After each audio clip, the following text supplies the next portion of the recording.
Area Congressman Lloyd Doggett is a member of the Ukraine caucus and is joining us now to talk about the attack. Congressman, thank you for your time today. Thank you. Earlier today, you introduced legislation aimed at further punishing Russia. Tell us about your call to end favored nation trade with the country. We need to look for every avenue, take every step. None by itself will be sufficient, but my effort was to deny trade privileges that Russia currently enjoys and to work to basically expel Russia from the World Trade Organization. They are a pariah country now under Putin, despite the anti-war protesters that have been suppressed in St. Petersburg.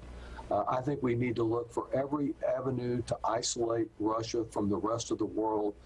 President Biden is correct to continue working with our allies to try to accomplish that objective.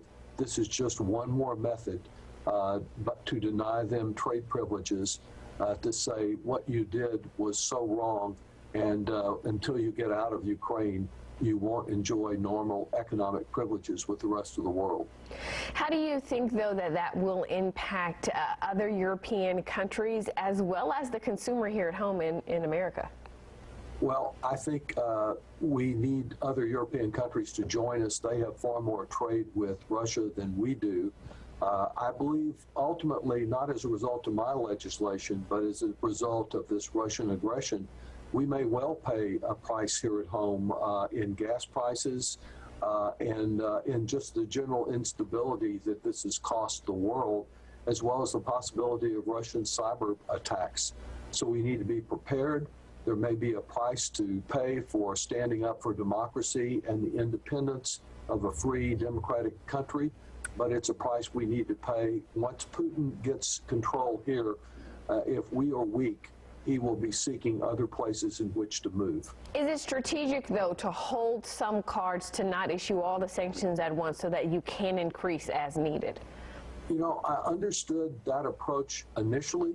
I don't agree with it now, and I disagree with those members of the Biden administration who seem to be hinting that that's the reason for not doing everything.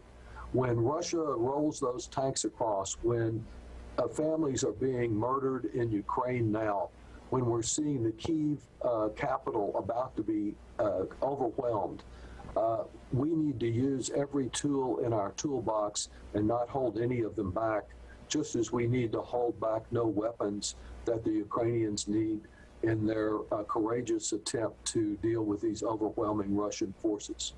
You alluded to this earlier, but the president has been adamant that we will not send troops into Ukraine. Do you agree with that decision? I do agree with that. It is a country in which we do not have a direct NATO commitment. Unfortunately, it's been caught between East and West, as have a couple of other countries in the region.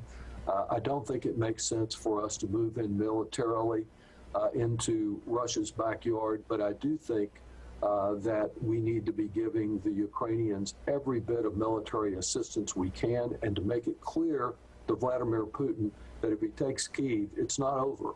We will continue to provide military assistance to any armed resistance that I believe will exist there, as Ukrainians are proud of their freedom. They had to fight and die to get their freedom, and they don't want to have it snuffed out now by a tyrant.